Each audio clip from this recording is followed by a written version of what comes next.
Welcome to At Issue. My name is H. Wayne Wilson. Thank you so much for being with us for this very important discussion about an epidemic in West Central Illinois. It is concerning heroin. It is an epidemic, and we'll describe why it is and how we might go about fixing the problem, if I may use that terminology. And let me have a panel of 5 people discuss this. We'll start by introducing Lieutenant Mike Mushinski. The lieutenant is with the Peoria Police Narcotic and Target Offender Unit. Thank you very much for being here, Lieutenant. Thank you. Also joining us is Brad Ford. Brad is a recovering opiate addict. Thank you kindly for being here. Thank you. Also joining us is Brian Deneur. Brian is a certified drug counselor with Advocate Medical Group. He's in the behavioral health program there. Thank you. Thank you. And also joining us is Chris Schaffner, a recovery specialist with the Human Service Center in Peoria. Thank you. Thank you. And also with us is Dr. Tammy Olt. Dr. Olt is the founder of the JOLT Foundation. We'll be discussing what the JOLT Foundation is and why it came to be as we go through the program. But first, let me start, I think most appropriately, with a definition. And Dr. Olt, if you might, to the best of your ability, how do you define heroin? Is there an easy way to, I don't want a medical description either. I mean, what does it do? And Brian, jump in here if you want. Well, it's an opiate, and it's very addictive. It's probably one of the most addictive drugs that we know. Mm-hmm. And Brian? I think one of the ways that I would encourage people to think about it, a lot of people are familiar with the painkillers, OxyContin, Vicodin, things of that nature. And what you have heroin is really kind of a street, mixed up, you never know what you're going to get version of some of that. And are we dependent upon heroin to a degree, everybody? Our brains naturally make endorphins, which mimics what heroin does in the brain. So they're essential neurochemicals like dopamine and serotonin that we all rely on just to function normally. So it makes us susceptible to becoming dependent on opiates or heroin. Let me turn to the lieutenant and talk about you're out there seeing this on a regular basis. How bad is the problem? In the last year, it has definitely escalated. I mean, it's gotten. We went from a little over 100 Narcan uses, which Narcan is a opiate blocker that saves folks that overdose on heroin. And we are now, we'll be over 800. I don't have the stats for December, but through November, Peoria County alone had 773 Narcan uses, and Tazewell County had 209. So I think it's safe to say we'll, between the two counties, be right about 1,000 Narcan uses. And in Peoria County, in 2014, it was 100 approximately? You know, the epidemic wasn't as bad, so we actually weren't tracking it. So we believe that it was around 120, 130 uses in 2014. And Chris, let me turn to you with regard to heroin isn't always a first use. I mean, usually there's another gateway drug. What's the typical scenario that you see? Sure. For a lot of young people, it starts with an injury of some sort, a broken bone, recovering from a surgery, after a car accident, and they're prescribed a prescription narcotic to manage pain, and it works effectively. But then they find out that it works for other things too, like minimizing stress, feels good sometimes if you take enough of it, and it becomes really easy to start using it for other reasons than it was intended. And this probably sounds very familiar to you, Brad. Yes, sir, it does. That's exactly how it started for me, was through an injury at work, and even mostly taking them as prescribed. You build up a tolerance, and you build up an addiction, a need to use this just to function properly throughout the day. And then from there, once the pain pills stopped doing what they were supposed to do, then heroin took over because it was more accessible, it was cheaper, and it actually did more than what the pain pills would do for me. When you say it's easy to get, how easy would you describe that? Very easy. Like I said, when I started, I was able to get it in small rural town. This is in Iowa. Yes, and it's everywhere. The people that I associate with that are also in recovery, most people are from rural areas around here, and they said it's everywhere now. That's a trend we're seeing too. Is this isn't an urban problem any longer? We're seeing it in suburban communities. We're seeing it in rural communities, and it's as prevalent there as it is what we would historically have thought were in urban settings. And with that too, something you were saying earlier in terms of how it begins for a lot of people. I think one of the things that's a real challenge is for young people, teenagers, young adults, because of a lack of understanding, a lack of education, they hear about it through the kind of the drug culture about, oh, hey, you got Oxy, you got this, and they begin using that, not having any idea of what they're really getting into. As Brad was saying, how quickly it can grab a hold of you. So I think that's one of the other challenges too, is just a real lack of education for teens, for young people, for parents, not understanding that real There's powerful. no stigma for the prescription narcotics. They're safe, they're prescribed, they're in our medicine cabinets. So this doesn't have the same baggage that street drugs or illicit drugs have, because it's there, and why would it be? Nobody not takes safe? those. The kids don't take those planning on becoming a heroin addict. I got this. I'll take a few pills here and there. Well, a few of the kids like it and have the potential to become dependent, and then they're stuck, and you can't get pills forever, and they're expensive. And what do you turn to? You turn to heroin. It's easy, it's cheap, and it fulfills the need. But nobody ever sets out wanting to be a heroin addict. Let's talk about Narcan. If you could explain, you provide through the Jolt Foundation Narcan. Yes. How does that work? With Jolt Foundation, I wanted to focus on harm reduction.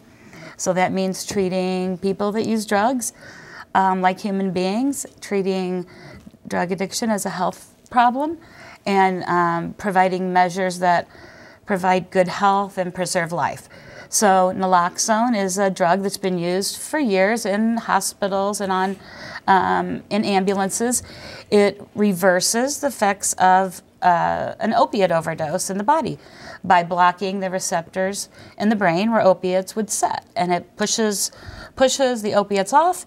Naloxone sits there, and the overdose is reversed. And for the audience's benefit, Narcan and naloxone Are the same. Narcan's just the brand name. And if you administer it, and you come upon a person and you think they might be in a heroin overdose situation, you can administer it and not do harm if it was some other situation. Right, it has no other side effects besides to sit on those receptors. It's safer than Tylenol. You cannot hurt a person giving it if they're passed out or unresponsive for some other reason. Coma or whatever. Will not hurt them. And it's important to say it's not a drug of abuse. It doesn't have the it's potential not a to make you controlled high. substance. And that's a common concern I hear from Yes. people in the public. Worry No about Narcan. effect on getting people high. Lieutenant, the Peoria PD has Narcan now? Yes. How does that, you have to train your officers in its use? Yes, we've been training our officers now for a couple weeks. We have about half our patrol trained. We've actually had 2 Narcan uses since we've had it out on the street. In that short period of time, you've already used Correct. it twice? Correct. Mm-hmm.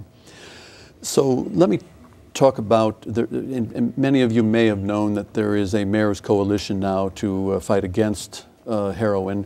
It is for West Central Illinois, even though it's under the name of Mayor Ardis. Correct. Can you describe what the purpose of this coalition is? Like I said, with the amount of increase in overdoses that we're seeing in the Peoria community, we felt like we needed to get together and do something about it. We have DEA has joined us, MEG, the county-wide drug unit, who encompasses Peoria, Tazewell, Pekin, Bartonville. They have a lot of smaller communities in the area that form one drug unit, such as the Peoria Police Department's narcotics does. They just don't have the personnel at those smaller towns. And we've joined together to try to do what we can, to combat these overdoses. Getting the Narcan out on the street with the officers is one way we're doing it. And then obviously, trying to get the word out of how bad this drug is. I mean, we work drugs for a living, and we see, that I'm not a fan of any drug okay, but the heroin is something like I've never seen before. I mean, the deaths that it causes is off the charts compared to anything else. So you've mentioned that the law enforcement, you've got Jim Lewis, the U.S. Attorney's going to prosecute under federal guidelines. Correct. And so law enforcement with aggressive prosecution. Correct. But you also have community education.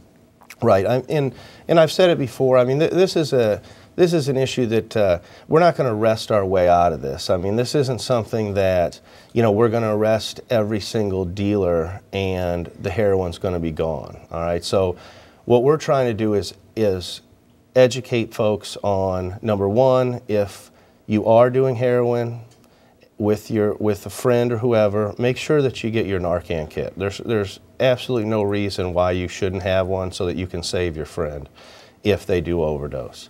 And then, you know, obviously to the dealers, you know, we're letting them understand that the penalties will be high. I mean, we will find out who you are, and when we catch you, the penalties will be harsh. And again, we're trying to do what we can to keep people from dying, is what it boils down to. And I would just like to say, you know, we keep saying heroin. I hope that this education like encompasses all opiates, because again, that's where it starts. We see a lot of young people finding, you know, these drugs in medicine cabinets, and I hope that education does teach that, hey, you know, this is where it could start. Right. And then also that the Narcan can stop any opiate overdose. It's not just heroin. It's if you're Exactly, any taking pain pill. Oxycontin, any opiate, it can save a life. And the lieutenant said if you have a family member who you suspect, you should probably have a Narcan unit. You provide that at the Jolt Foundation. Every training and the naloxone is free. So all you have to do is call. I have trainers all throughout Central Illinois that can come to you. You can come to my office and get it. We will get it to you. We will bring it to you if need be. So. And let's mention the website right now so we don't forget. JoltFoundation.org. JoltFoundation.org. It has our phone number, some resources. And I would be remiss if I didn't say that there is a personal interest here. The reason you formed the Jolt Foundation is you lost a son. Right. I lost my son, Joshua, in 2012. He was 16 years old. Went to high school. He was a sophomore, normal kid, lots of friends. And he died of an overdose, and I didn't even know he was using drugs at all. So it was a complete shock. Chris, her scenario, she didn't know that Joshua was using any kind of drug. You see this typically? We do. It's hard to hide opiate addiction for too long because it just consumes the body. But he was hadn't been using very long. There are signs that are so much easier to see in hindsight. I think a lot of the families I encounter just have a hard time accepting that not my kid, it can't be my kid that's using heroin, not heroin, maybe pot, but not heroin. So there's maybe a layer of denial, a layer of disbelief that it could reach us out where we're at in rural or suburban communities, that's something that happens to other people's kids. And I think it's become so prevalent we can no longer afford to maintain that layer of denial that it couldn't happen to me. I'd like to ask Brian and both Chris, are there some signs that we could be looking for? Not that sign means it's heroin use or an opiate use, but things that we might look for? Sure, there, a lot of different signs that you can be looking for. Certainly changes in behavior, sleeping more, unexplained illnesses that seem kind of odd and unusual.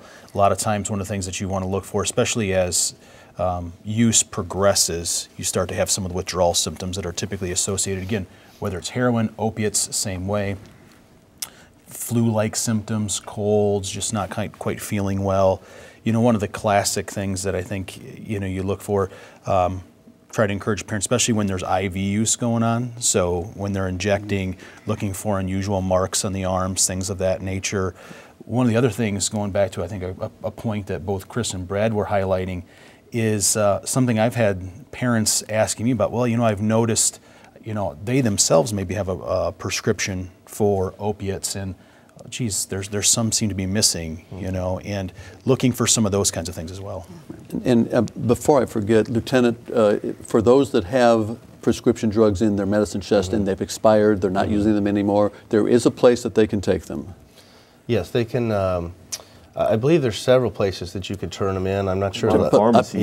Yeah, the pharmacies, the hospitals. The Peoria Police Department. Right, the police department. You can drop them off, and we'll get rid of them. But that's a good point. Is and I think we've all done it. You don't use them, but think, hey, I might need it at some point in time. So you throw it to the side and lock them up. Don't leave them in your medicine Mm-hmm. cabinet. You don't know who's coming in your house.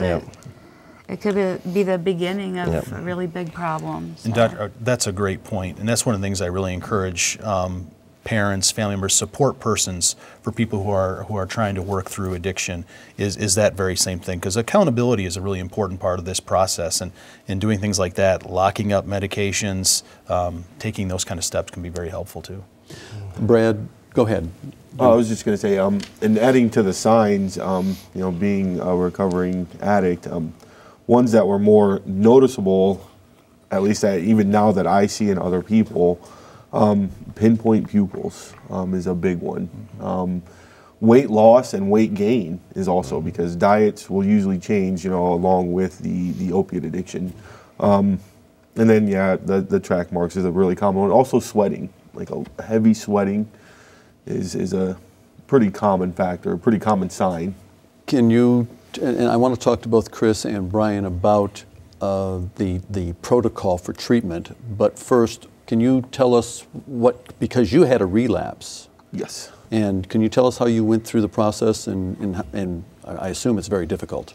Of the process of relapsing? No, of getting clean. Getting clean, it was very long, drawn-out process. It was talked about at first, of course, but you have to be ready. It's something that you really have to want, because it does. It takes a lot of work. I think, like we've said, is opiates really take control of who you are. It changes who you are.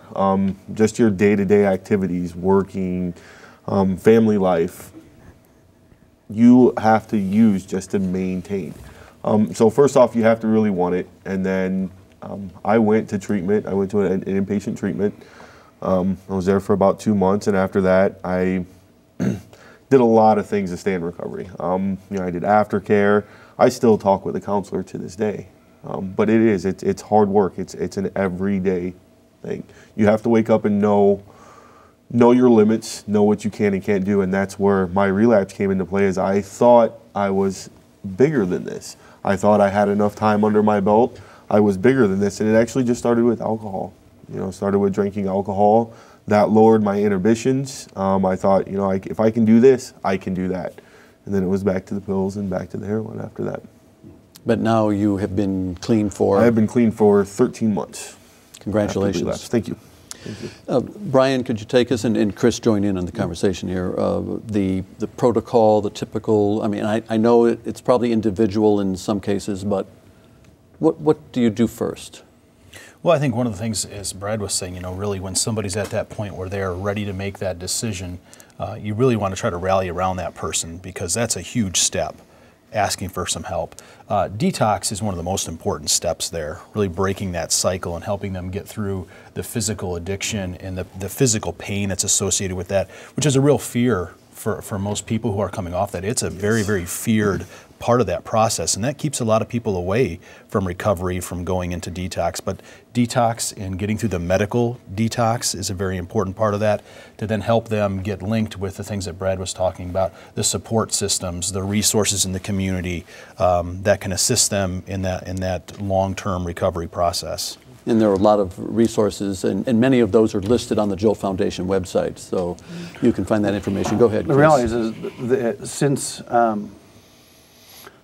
2012, state funding for treatment services have been cut in half. Between 2007 and 2012, they've been cut in half, but heroin dependency problems have doubled in that same amount of time. We lack enough resources and funding to treat the demand for people that need it. So even if you were to get an assessment and you were able to get into a detox, the likelihood that you'd be able to immediately engage in services to help you combat the dependency problem is pretty low. There's usually a significant wait list for most programs throughout the state. And I want Brad to add to this, but I wish you all could have seen Brad's face when Chris was talking about we've cut the funding for treatment. And that's something I hear far too often, being in the recovery community.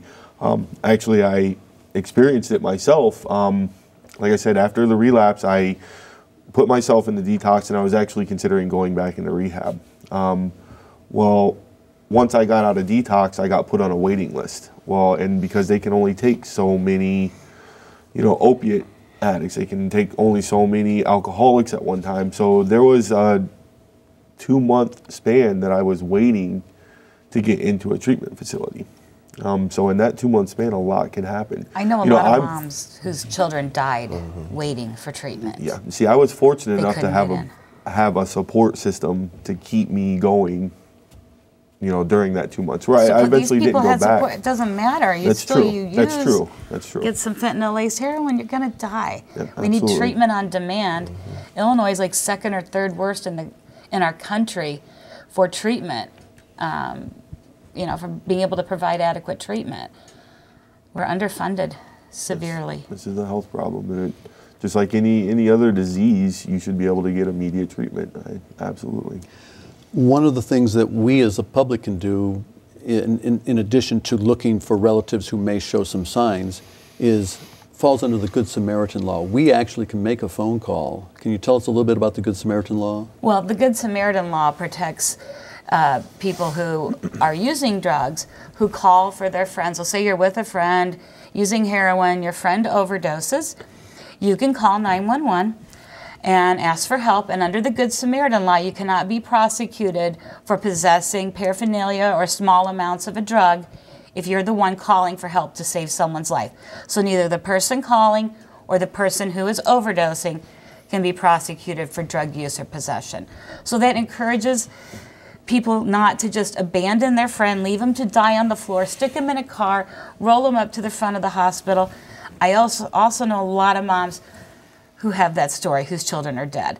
So we're encouraging people using together that witness overdoses to call without fear of prosecution. And that's a state law. It's a state law in Illinois, yes. Not every state has the law. And Lieutenant... Iowa doesn't. Lieutenant, when you're talking about the Mayor's Community Coalition Against Heroin, are you going to remember that there is the Good Samaritan law, that you're not, and you said earlier, we don't want to lock up everybody. Right, definitely. Definitely. I mean, one of the big purposes that we came out on this was to say, don't leave your buddy because you're worried about the patrolman that's going to show up. Don't take off on him. Especially, if you have, number one, you should have Narcan with you so you can administer the Narcan and call 911. Because again, sometimes, you're going to need the AMT and the fire department, when they get there, they have things that they still may need to do. I mean, it's not always 100%. So administer the Narcan you have, but stay with your friend. And because a lot of times what you tell the fire guys when they get there, or the AMT guys when they get there, is also going to help your friend out, help them treat your friend. As you go after as you go up the chain and look for the dealers, yes. Are you using confidential informants to accomplish that? Yes. Can you explain how that works real briefly, what a confidential informant is? A confidential informant is someone who we pay through police department monies that give us information on who would be selling the drugs. They kind of steer us in the right direction of who we need to go after. They may be able to tell us who's a larger narcotics dealer than a smaller narcotics dealer. They also may be able to tell us who is selling the fentanyl-laced heroin, which is what we're doing now. Is we'll use either undercover officers, which we do a lot. We try to use the undercover officers when we can. And what we do is we'll go make buys, and when we find, we'll buy heroin. And when we find the heroin that's laced with the fentanyl, then that's going to be the person that's number one on our list to get them as soon as possible. And that's kind of how we've been doing business here the last month with the heroin epidemic. Is there a caution to this, Dr. Oltz? Yeah, I don't want to see young users put in harm's way. There have been cases throughout the country with the failed drug war where we send in 19, 20-year-olds actually in to buy, and they've been killed, murdered. And that's not, to me, that's not okay. These people need treatment, not to be sent in to buy drugs. They're not trained to do that. And you're showing restraint in who you use as a confidential informant? Yeah, definitely. And when we send a confidential informant in, for us, we use the same security measures if we send an undercover police officer in. So But they're not trained. if They are go not in- trained. They don't have your training. That's my concern. Well, we've ended on a slight disagreement, but I think we're all in agreement. We're all in agreement that this needs to be addressed, and I'm glad that all 5 of you were here to discuss this. I really appreciate it. Let me say thank you. And one more thing real quickly, www.joltfoundation.org is a good starting place, and you can go from there. Let me say thank you to Lieutenant Mike Mushinski of the Peoria Police Department, Brian Denur of Advocate Medical Center over in Bloomington, and to Dr. Tammy Olt Thank you. of the Jolt Foundation. And also with us, Chris Schaffner of Human Service Center, and Brad Ford, who is a recovering opiate addict. And best of luck to you. Thank you. We'll be back in 2 weeks with a special review of topics over the past year with that issue. We'll be off for Christmas. You enjoy your holiday.